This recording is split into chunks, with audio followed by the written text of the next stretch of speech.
You ask Tiger to solve. This deals with linear equations with one unknown. The final result is y equals 3. Let's solve it step by step. Group all constants on the right side of the equation. Add 6 to both sides. Simplify the arithmetic.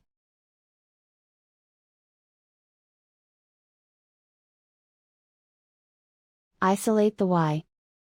Multiply both sides by inverse fraction 3/1.